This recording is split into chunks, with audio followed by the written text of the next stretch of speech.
Real quick, while I embarrass my buddy, that's Sterling Huff over there, and he's figuring out Twitter as we speak, so give him a big round of applause. Woo! Bringing him into the first age. I love it. So follow him on Twitter. It's these are big steps. So we got a pretty interesting and dynamic presentations for you guys today. Our first startup has partners from all over the place, and coming in from a base of Cleveland. And our second presenter, if you're on our email list, is an alumni, and they're going to tell us about a little bit about their path from before 1 million cups, after 1 million cups, and what's going on now, and where they're going. So before we get into that, who here is here for the first time? Don't be shy. Okay. Thanks for coming out. Who here considers himself an entrepreneur or a business owner or one of the like? Great. Thanks for coming out. And thanks for coming back, everybody who came back. So without further ado, we'll go ahead and jump into our first presentation. Martin, all the way from Cleveland with Hotwoods. Great. Thanks, ladies and gentlemen, for coming out today and hearing our story of Hotwoods. We also want to thank our friend Ken from Cone Chips. He's really part of the reason why we're actually here as well today. And want to thank A Million Cups and particularly Sterling as well. Just a brief introduction. You heard playing a minute ago Ricky Woods. Ricky Woods is a Grammy-nominated artist. He has a band called the Wood Brothers. He has played for numerous country stars and bands. If you get a chance to talk to him afterwards, please do. Ricky really started the idea of Hotwoods, and he's got some really interesting stories to tell. My name is Martin Finan. My business history is I started working for companies like Coca-Cola, Cadbury's, Schweppes, and Smuckers. You're probably curious about my accent. It's West Texas. Okay, I'm English. 20 years ago, I came to the US, emigrated to the US. Count myself very fortunate that could happen. Since coming to the US, I've focused on working with smaller companies rather than working in big multinational companies, and typically working with fast growth companies, getting them profitable, working with the ownership, and then getting in a position where they can divest the business. And it's been a fantastic 20 years, it really has. So a little bit about Hotwoods. You needn't read this, so I won't distract you with that, but Hotwoods is a product and a device. And what it does is it enhances the tone and sound of instruments. Our device is actually patent pending. I've got one of the early models that we produced 3 years ago. Does anybody remember the old cell phones that used to be about that big? Well, that's what that is. And this is the first prototype of Hotwoods. So a power supply, a box with some black magic going on inside it, and then a transducer speaker which actually goes inside the instrument and warms the instrument up from the inside out rather than from the outside in. So that's what we're doing. For centuries, musicians have known that if you don't play an instrument, the quality of the sound of the instrument goes down. It just over a period of time, it doesn't sound as good. So musicians want to play the instrument that they like as often as possible, so it's fresh and it's conditioned. What Hotwoods does is condition it so that you don't have to do that. Or if you've got a new instrument, it needs to be broken in, and this is what Hotwoods does. So I want to do actually a quick bit of market research. So can I get a show of hands of anybody in their household who has a guitar, a mandolin, a piano, any instrument with a soundboard in it? Okay, that's good. Can you keep your hands up for a second? Is there anybody who's got more than one instrument? Leave your hand up if you've got more than one instrument. Okay, so there's lots of you. Typically, musicians have more than one instrument, which is great for us because it's another opportunity. So, when you play an instrument, you always tune it first of all. You want it to sound good. Well, you want your instrument to sound good, and that's what our device does. It brings out the full potential of the instrument. So, Ricky's been in the music industry for, like I said, 30 years. He's got just a wealth of experience. And really the story and the genesis of Hotwoods is that over a period of time, you know, there's always this question about how do you make your instrument sound good. Ricky sort of goes back to his grandfather's days, where his grandfather had lined up all on the wall 20 fiddles. He was a champion fiddle player, and Ricky would say, you know, Granddad, why have you got these instruments up there? Well, his grandfather told him they need to breathe, they need to be exposed to vibration and music, and they're going to sound better. Okay.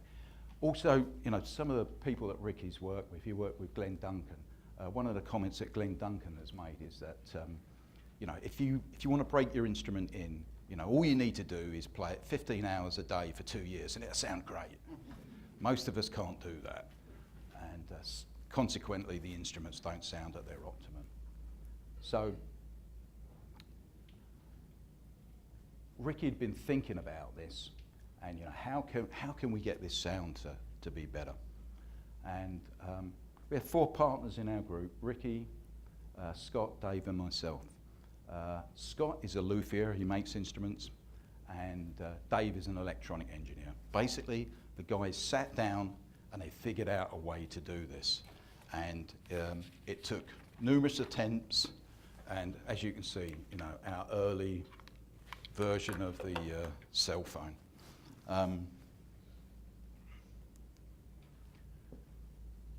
So, what is Hotwoods? The, you know, simplified way of describing it is that it acoustically conditions the instrument in a very efficient and effective way, resulting in optimal sound. So, you want to play your instrument, you want it to sound the best that it can, and that's what this does.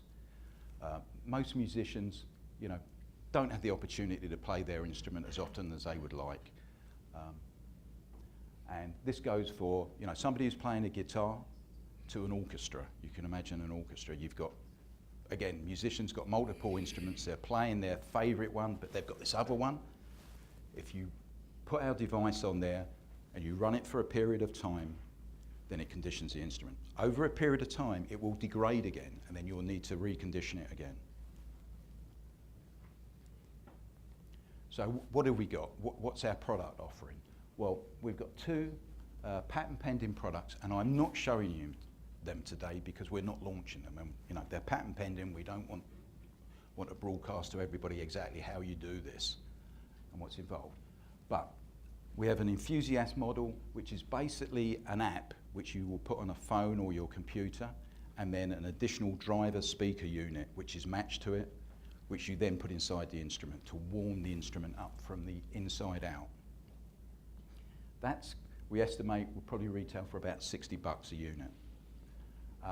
We have a professional model, which would be something that would be used, you know, maybe by somebody in an orchestra or somebody who's got multiple instruments and they want them at their peak all the time. So with that unit, it's totally self-contained. It has a power supply, it has the black box with all the magic going on it, and then it has drivers, and potentially it might have 2 or 3 drivers so that you can condition multiple instruments at a time. And that's estimated to retail at about $160 a unit. Just to try and give some dimension to this as well, what's the size of the market?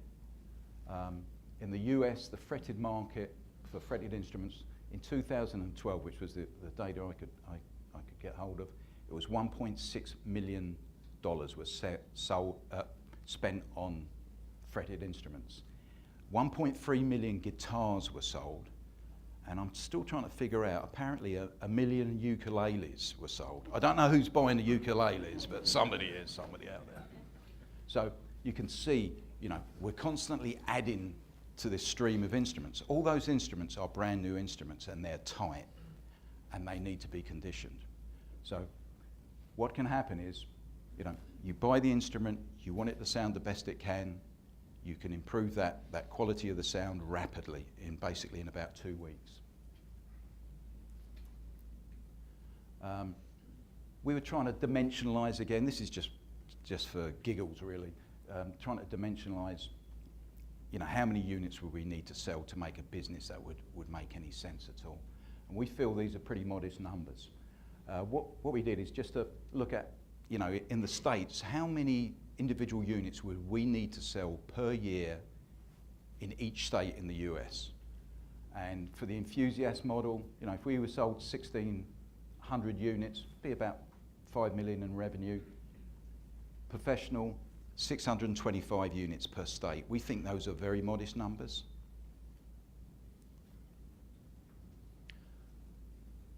How are we going to distribute the product? Well, we're going to use a direct to consumer through web sales. And what we're going to do with that is, it's a website. You can go there, you can buy the app, and you can buy the device. What we're going to do to actually market it is, through Ricky's contacts, we're going to get endorsements. We're going to put out probably about 200, 300 units to key influencers in the music industry. We're going to really work the social media and kind of create a guerrilla marketing operation on that. Second phase is possibly home shopping network. We think this could be a good product for home shopping network. Not possible this year because home shopping tends to be seasonal and Christmas. So we've missed that definitely this year. Third phase could be retail and sales to instrument manufacturers. It could be put inside the instrument. And then also licensing agreement. The marketing strategy will be direct to consumer, build interest, YouTube videos, testimonials, and endorsements from top artists. Ricky has got a long history and extensive contacts in the music industry, and we're really going to work those. Okay. Just a bit about why Springfield. It's a great location because of all the music around us. Nashville's not far, Branson, your distribution centres, strong reputation for startups, particularly thinking about cone chips, good distribution unit, good distribution location. Also, apparently your airport's the best one in the world, I'm told.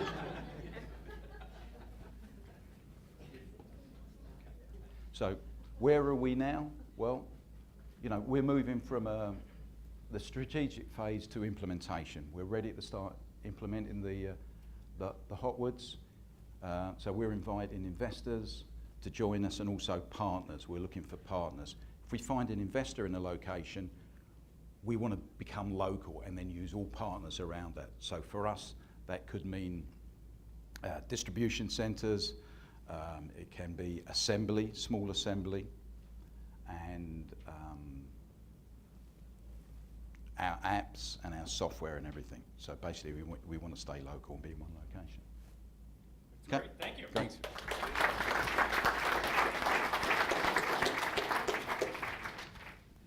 Let's start it off. Let's back up for just a second.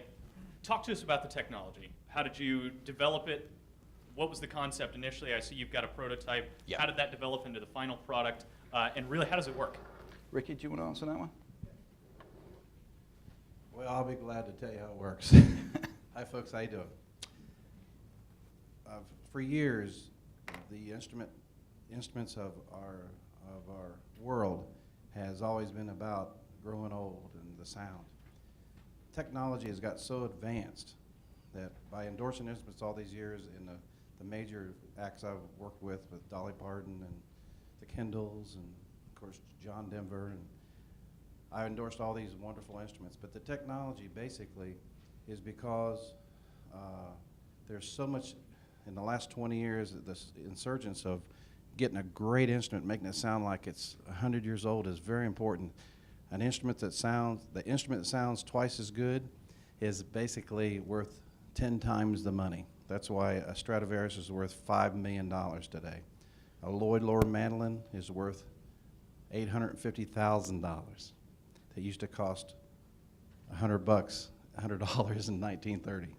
So the technology has always been getting better and better every year. So I think we're at the right time, right now, and right now we have the best thing since cornflakes, a digital item to take care of great sound, and we're excited about it. So about how long do you have to run this in your guitar to get the sound out of it? Like, is it a couple months that you do it, or is it vary? Our test proved we get 20 to 40% increase in clarity and tone and depth in 6 weeks. But if you take it off, it'll go back to its original status. Like the banjo and the guitar here, that banjo is 50 years old, but it hadn't been played very much. It didn't sound very good. But after we redid the banjo and put the enhancer on it, the Hotwoods enhancer, it sounds incredible. It's probably worth about 5 times what it usually be worth. The guitar here is fairly new. It didn't sound very good at all. But within 6 weeks, it's bright and it's really amazing. So it's about 6 weeks. One of the things with the instruments is, if you've got a good instrument, you can improve the sound a lot. If you've got an instrument that is very poor, so for instance, it's laminated rather than wood, you can improve the sound of it, but it's not going to improve that much. Better instruments improve more. Right. Yeah, if it's quality wood. Well, this may sound corny to some people, but I understand that as we as vibrational beings, and then we are using a molecular structure, the vibration that we have, and we want to bring forth that closer vibration to us by conditioning the molecular structure. Yes. So, man, you guys, that's awesome. Thank you. Thank you. Thank you very much. Thank you. We're very excited. So, Yes, sir. you're using frequencies, you are not heating the instrument. No. But Because when you say hot, the first thing No. you think is you're taking moisture out of Yeah. the instrument. What You're we- actually doing something with the frequency that the strings would have done over time. Is that Correct. Correct. What we're using the illustration of, there's a device on the market that does a similar thing from the outside of the instrument. It's basically plucking the strings and exciting the top of the board. We feel that that's not the optimum way of doing this. We feel it's better to come from the inside of the instrument out. And we use the illustration of it's warming the instrument up as a term that But you know musicians. I guess my question is, do you actually scientifically know what it is doing to the instrument to make it sound better? yes, Or is it just that it happens to work? It happens to work. To try and explain what that is, if you can really figure that out and piece that together, you'd be making Stradivarius. What we know is, historically the musicians have become aware that, if you play the instrument, it sounds better, and we found a method that kind of does that, but more effectively and quicker, and it has this effect. right. Because basically what happens is, if you could take a G on a guitar and play it just hit it 24 hours a day for 6 weeks, which we all can't do that, but the Hotwoods enhancer can. It pre-plays, preconditioned, tampers the wood. It's amazing what it does. It wakes up all the bodies of the wood, especially in curly maple, cherry wood, all these wonderful Luthers around the country. It's amazing what they've done to make incredible instruments. But the trick is to keep it feeling like it's always ready for the next big show. And that's what the enhancer does. Have you done anything like a Control? 2 identical instruments, Yes. seasoned one, and so just for those of us who are not musically inclined, and maybe it's a little bit harder for us to hear the difference. Really, besides just saying that it's clear, what do you notice on the instrument that's markedly different? There are test results. So what we've done is basically, before we put the Hotwoods enhancer on the instrument, we tested it. We've got graphs showing, the frequencies, what's going on there. And then we've run it through our program for 2 weeks and then tested it again. And we can see that there's physical changes and the results. As regarding the tone, what you're doing is, you've got a Luther who's constructed this instrument and designed the thickness of the soundboard, the shape of everything, to make it sound as good as it possibly can. And what we've done is we've basically aged the instrument, and it's this aging process that makes the instrument sound better. As regards the tones and the clarity, Ricky can speak best to that, how it sounds. Actually, what it does, it makes it brighter, deeper. The clarity is incredible, which it never had before. That takes years of age on instruments, where it's old violins, fiddles, cellos, everything in orchestra instruments has to have the Hotwoods enhancer.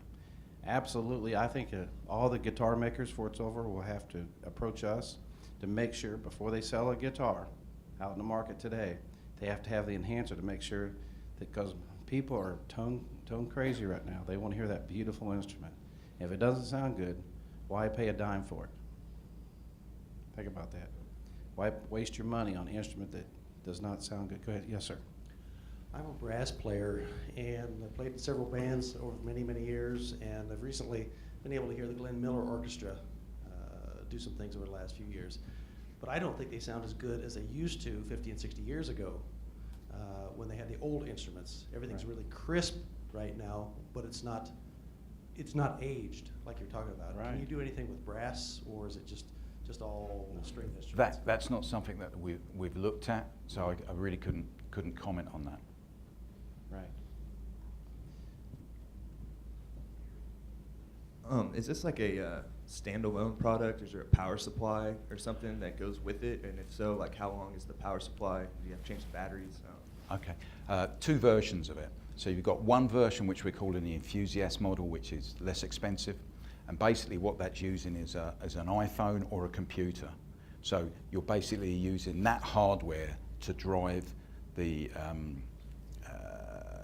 transducer speaker unit. So it's dependent upon the power supply of that phone or that computer. So typically, it may be, if you connect it up to a computer, you can leave it on there 2 weeks. If all they've got access to is an iPhone, then probably what they're going to do is use it overnight, have it plugged in, use it, and then do that every night. The professional model is totally self-contained. So that's got a power supply, you plug it in, you leave it on there and walk away from it. The app will have things like timers, so you can tell how long you've been conditioning the instrument.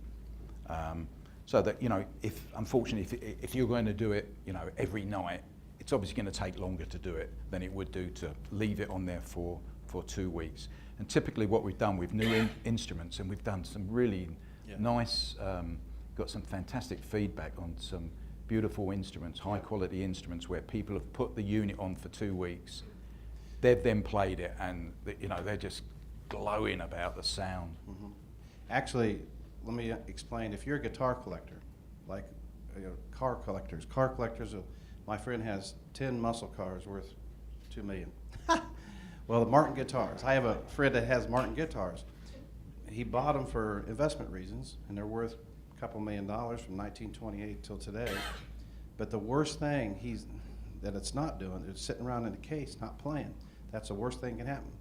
So what we're going to do once we get established here, we can offer, like on infomercial, we can offer a dozen Hotwoods enhancers for your guitar collection for half the price of what it usually is. So all the guitar collectors and the fiddle collectors and the violin collectors and the banjo collectors can have their instruments playing. They don't have to touch them for a change. Keep them preconditioned and keep them have a brilliant sound every time they pick it up, because it's all about sound and keeping them played. The worst thing you can do is take an expensive instrument, put it in the case, and not play it.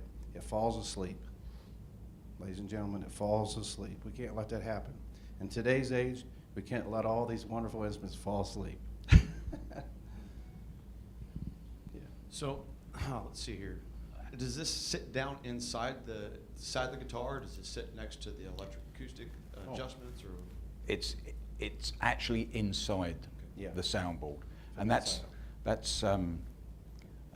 don't want to speak too much about that, but that's part of what makes it a more efficient way of actually conditioning the instrument, from doing it from the inside out rather from the outside in. Is it something I have to readjust the strings and actually put my hand down there? And put Yes, the pickup yeah. We've figured out a way so that you can get get the unit inside and it's mounted. And what kind of artists do you have using this product right now? Well, our projection in the future, I'm connected with some of the most powerful people in the music industry. So I have from Journey, Foreigner, the Gaithers, the bluegrass world, the jazz world. They're all ready to get Ricky's phone call to say, hey, send me one free, and we'll ask them for an email after 6 weeks, put them on the website for credibility. It's all about credibility, ladies and gentlemen. And once we have that credibility from all the music industry in the world, guess what? We have the most unique thing since sliced bread for the music industry. Yeah. So to answer your question, there isn't anyone specifically lined up at the moment. We're really in a strategy phase. We're ready to start implementing. We have a list of targets that we will go for, but you know, we haven't made direct. There's been some informal discussions with people, but there's no direct ones at the moment. Well, in conclusion, guys, Ricky, Martin, thanks for your presentation and your information.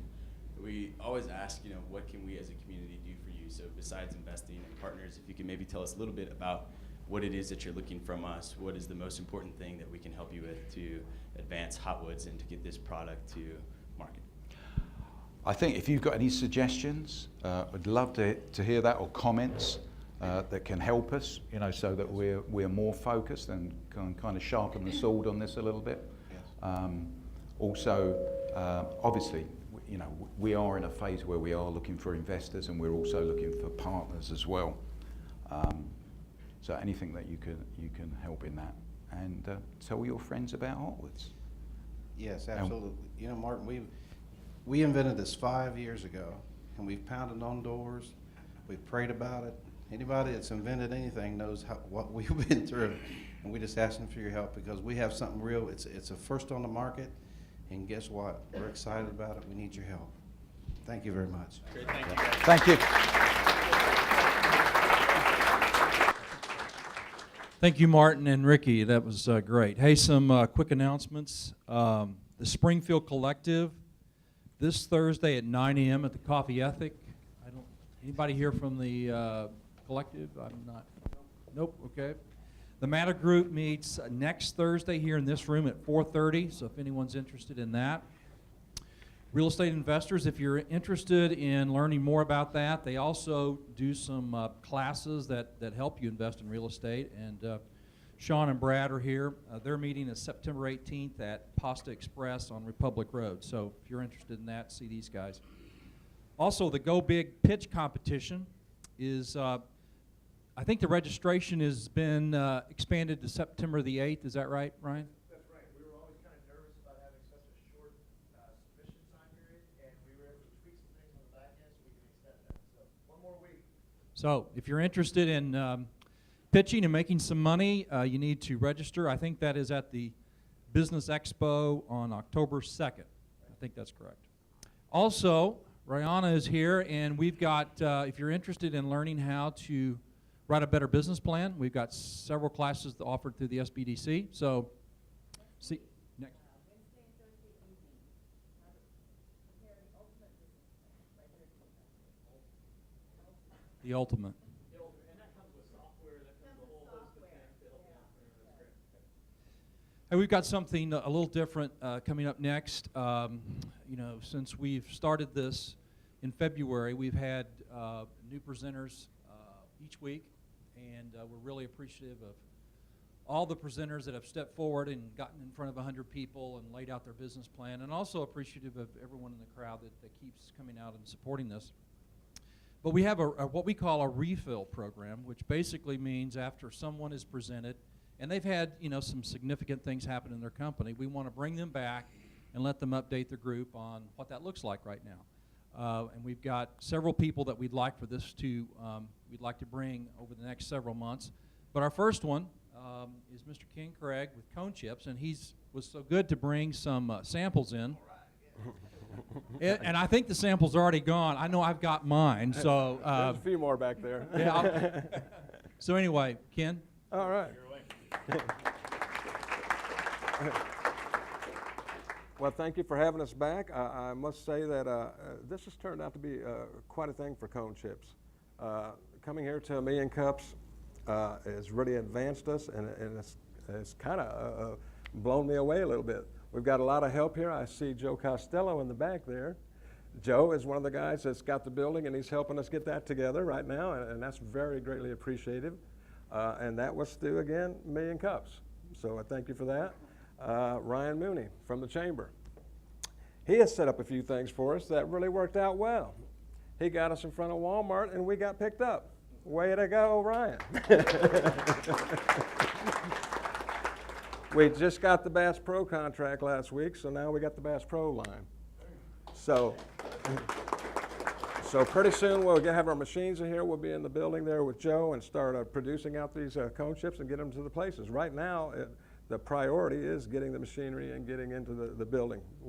Matter of fact, we had to stop our salesmen because when you got these two, Bass Pro and Walmart, and you still got people wanting to buy this, well, you got to stop until you got to be able to produce it. So we have really come a long way. Matter of fact, as you remember when we came here last time, we had the paper bag with the little window and stuff like that. Well, we've changed our bag now. Now we are more to the kind of bags that you see in the stores. So we have changed our design. We have the three main brands, which is the dark chocolate, the milk chocolate, and the white chocolate. Well, 2 weeks ago, we just developed the strawberry chocolate. So now we're going to have a bag that's called Neapolitan. You have a dark, you have a white, and of course you'll have the strawberry inside there.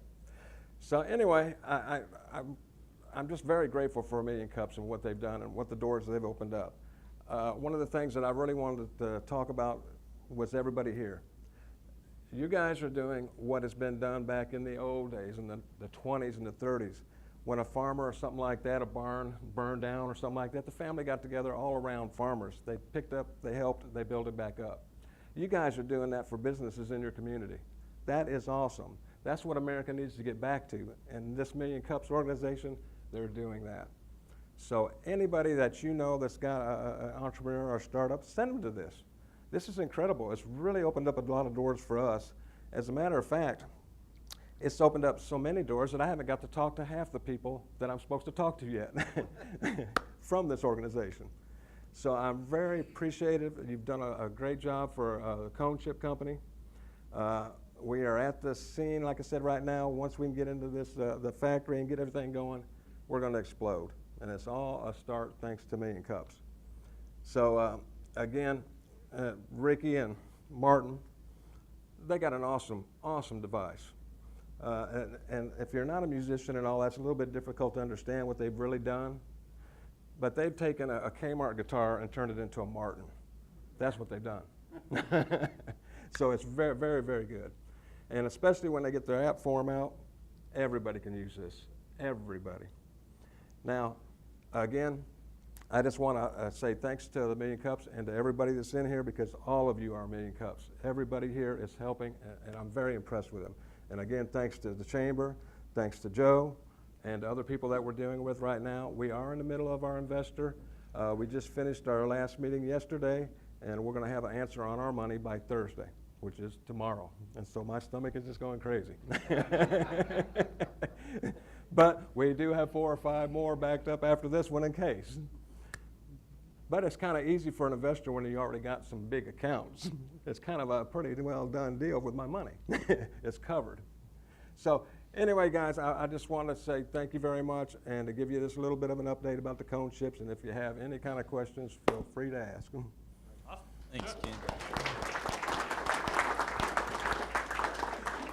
I appreciate the accolades. That's definitely what we're here for. And I mean it because it's true. That's what you guys are doing. We didn't pay him.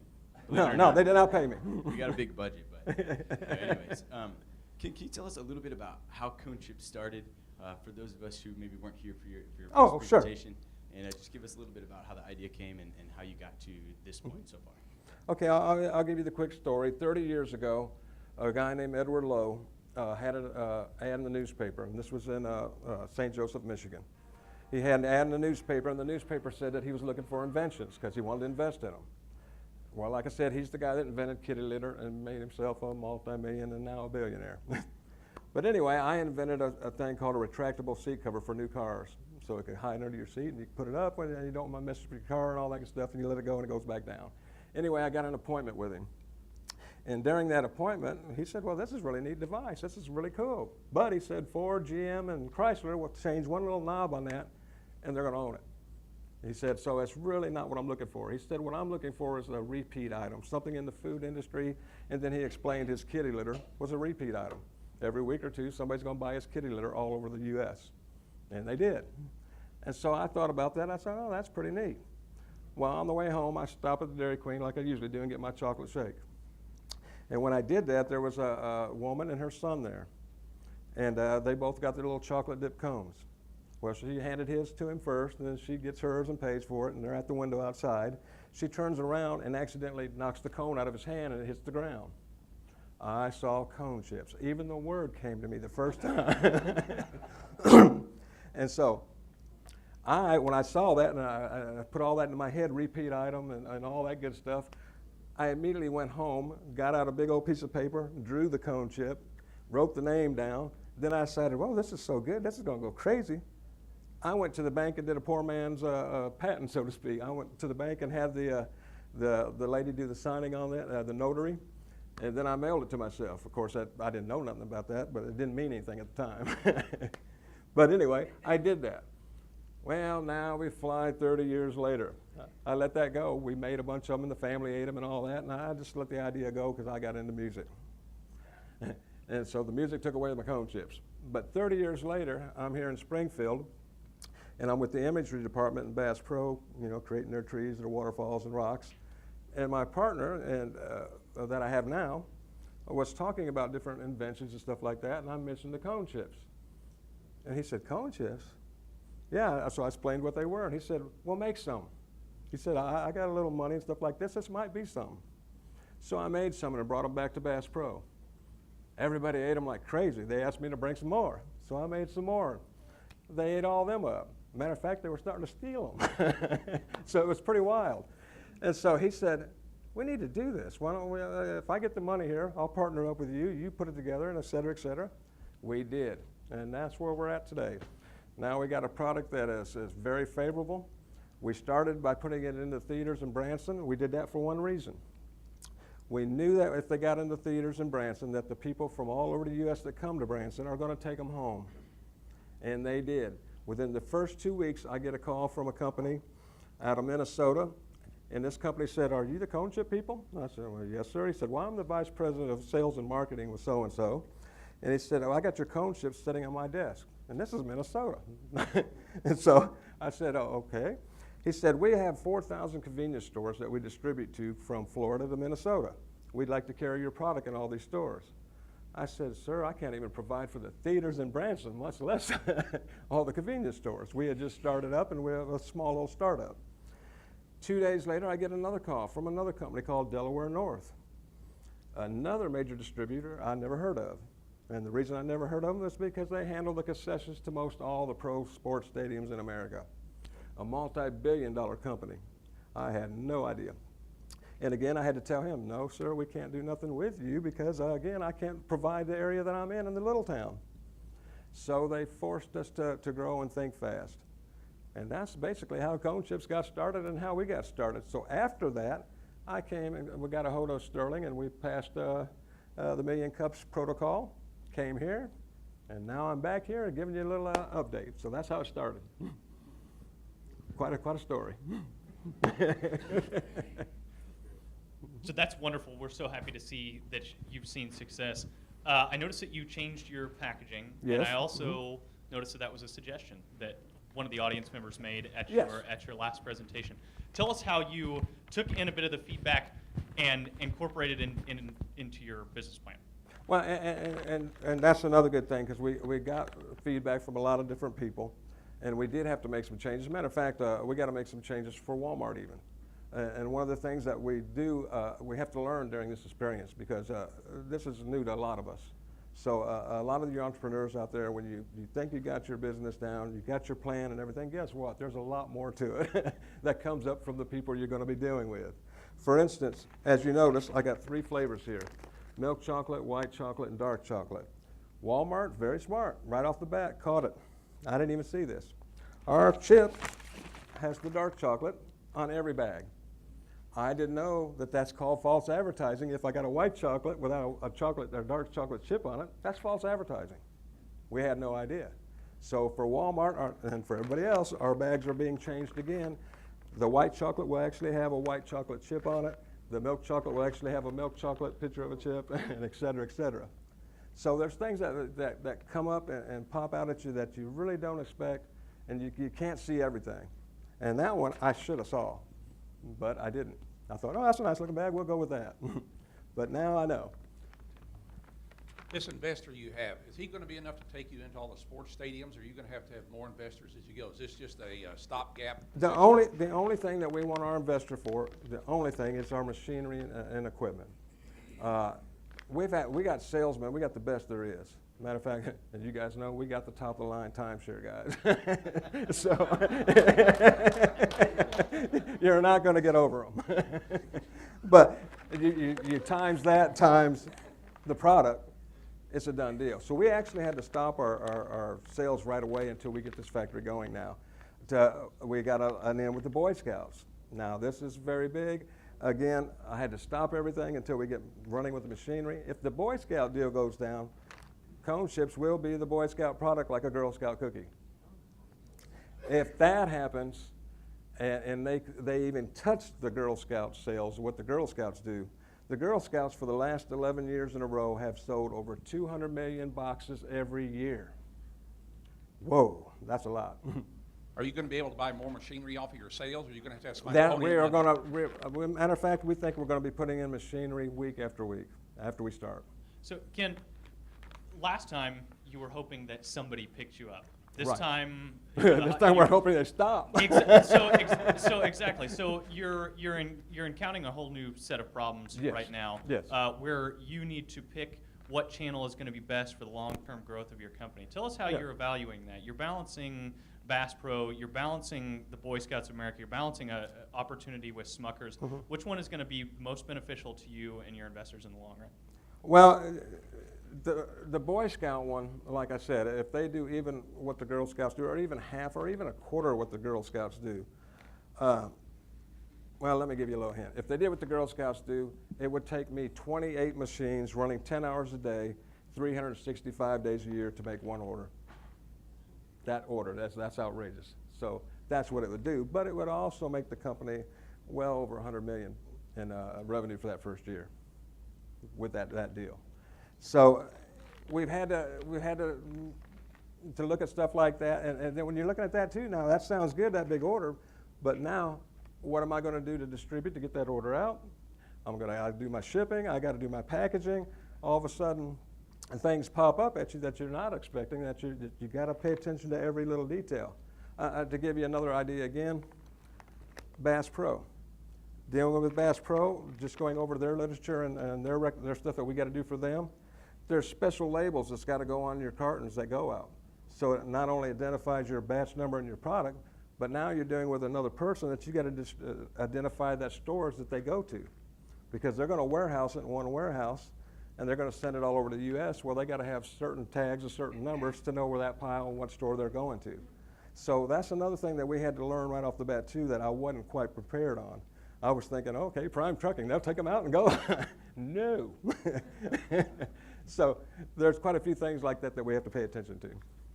Can you tell us a little bit about this investment and how you've been able to facilitate these large corporate accounts? A lot of the presenters that come through here are seeking capital.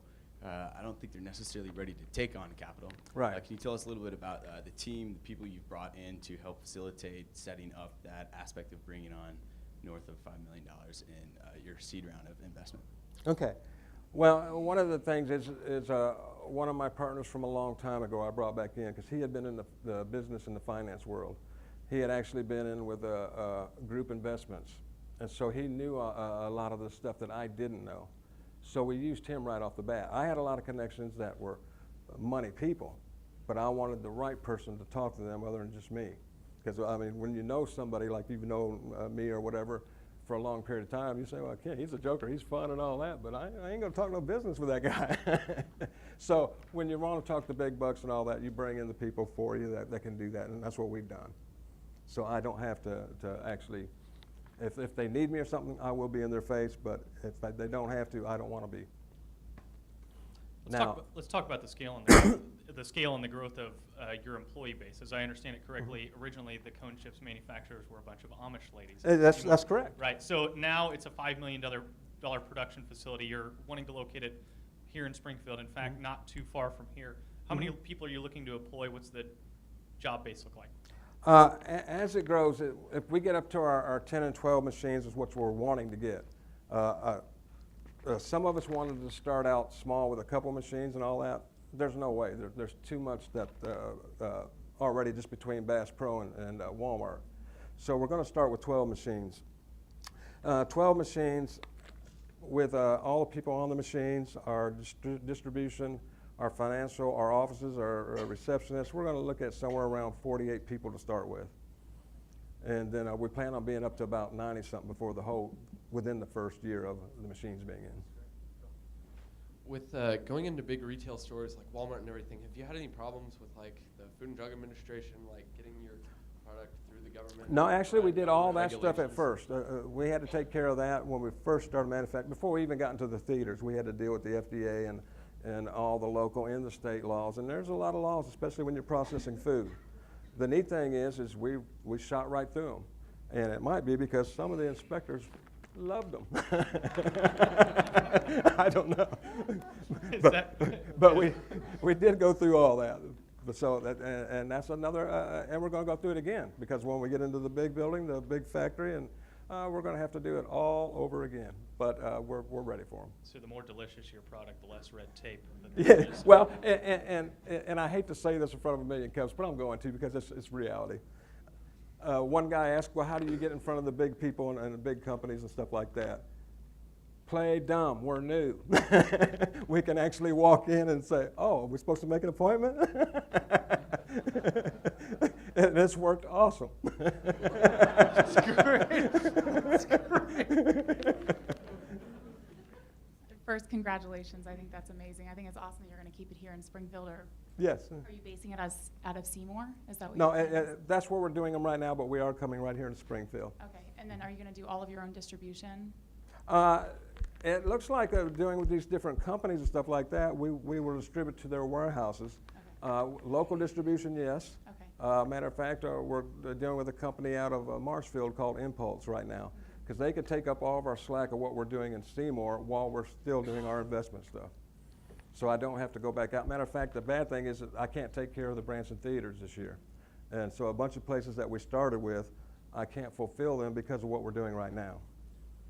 Last question is, obviously you have a million decisions to make, but it being a kind of a tempered product, or the food product having chocolate, Mm-hmm. are you doing like reefer trucks, or what are your plans? with Yes, that? you're exactly right.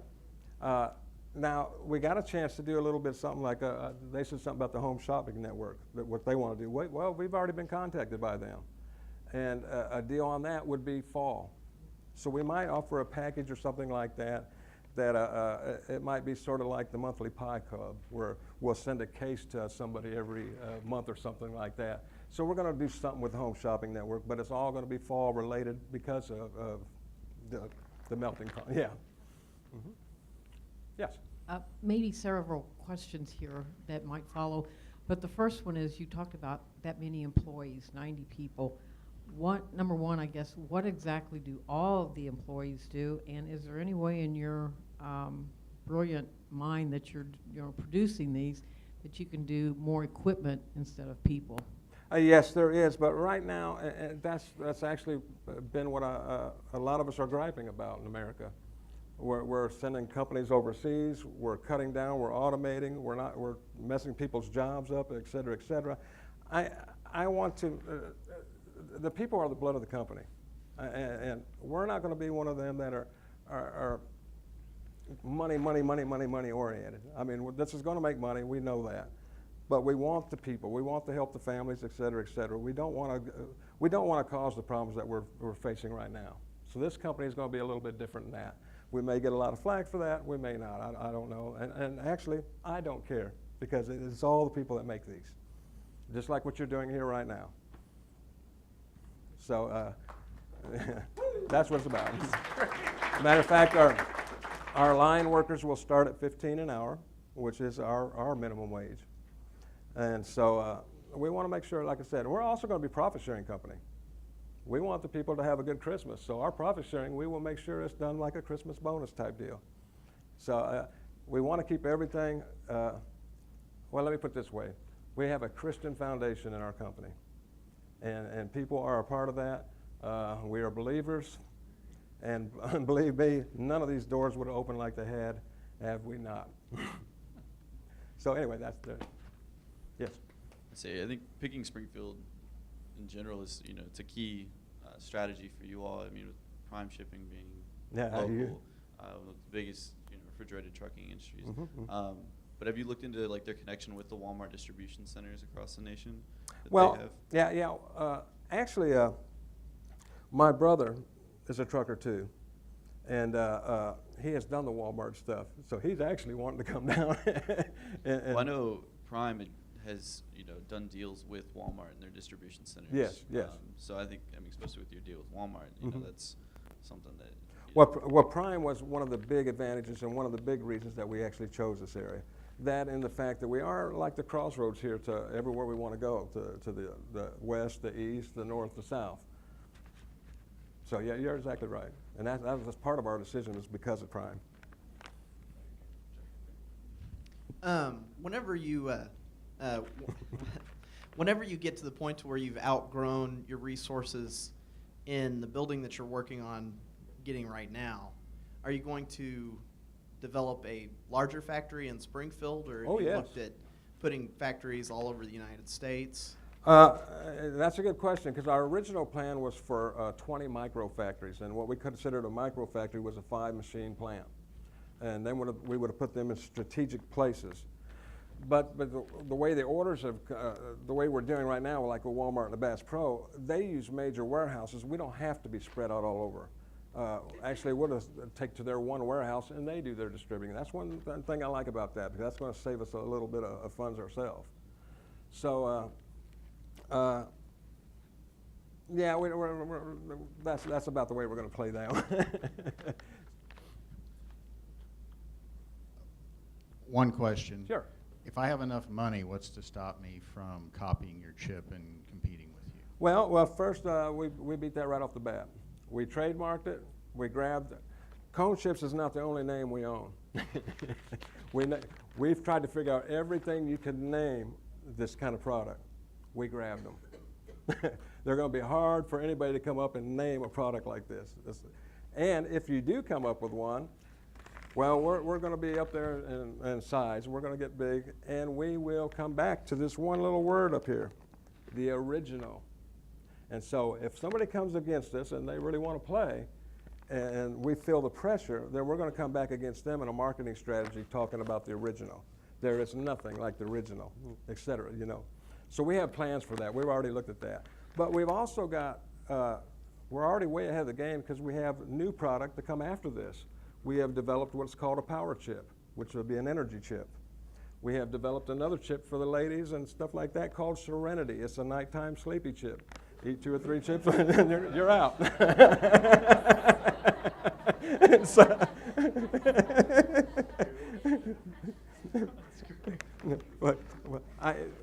My wife has been taking the Excedrin PMs for years, and I noticed that her friends and a lot of women take the Excedrin PMs. I don't know if it's us or what it is, so we developed the sleepy time for that. Now, we've also got the gluten-free and the organic chip that'll come along that realm. And this goes back to what you were saying.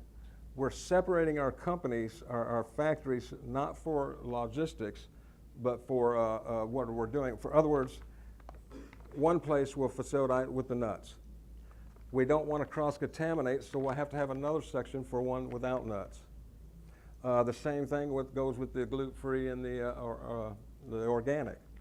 Well, we're actually, I forgot to tell you this too, we're actually dealing with a mill that's making our own mix. So we'll have our own name mix for the cone chips. That mill, and discussing and talking with these people, I have found out a few things that are pretty interesting, especially about the gluten-free stuff. You gotta, and this is why it's not so big in all the mills. They've been milling stuff for years. They cannot cross-contaminate. In other words, the trains, the shipping containers, everything that they've done that had the regular flours and stuff that weren't gluten-free are now contaminated, so to speak. They cannot put a gluten-free product inside something that carried gluten. And so that's why it's so expensive. They have to almost build a whole new plant just to do gluten-free and have to have all new vehicles and transportation and everything so nothing's contaminated. That is the reason it's so small right now and so high-priced products. Now, once other manufacturers decide to build new plants and granaries and stuff like that go totally gluten-free, well, then prices can go down, et cetera, et cetera. So, and again, that makes us have to separate our manufacturing of these chips so they can't cross-contaminate the gluten to the non-gluten. Well, Ken, as we are always punctual, we'll wrap up here. I want you to touch on a couple of things right here before we close. First, using inexperience to your advantage. Communicate that to the startups here, because I think walking into the doors at Bass Pro is quite intimidating, but yes, practically not being scared says a lot more. And in addition to that, they say if you want advice, ask for money. And that's what you did here, and you've got a lot of things to go on. So with that in mind, touch on that, and then as we wrap up here, how can we as a community help you right now moving forward? Okay. Getting in the doors, like I said, playing dumb and all that, it's actually true, because people want to help people. You might not realize that, but everybody wants to help somebody. They want to say something about them or show that they can do something. Well, when you walk into a place like this and you're playing dumb, so to speak, well, I need to see Mr. So-and-so. Did you set an appointment? Oh, was I no, I didn't do that. We're new, we're trying to do this. Oh, well, let me help you. All of a sudden, we got help from the receptionist. And then I turn around and turn the receptionist on to some cone chips.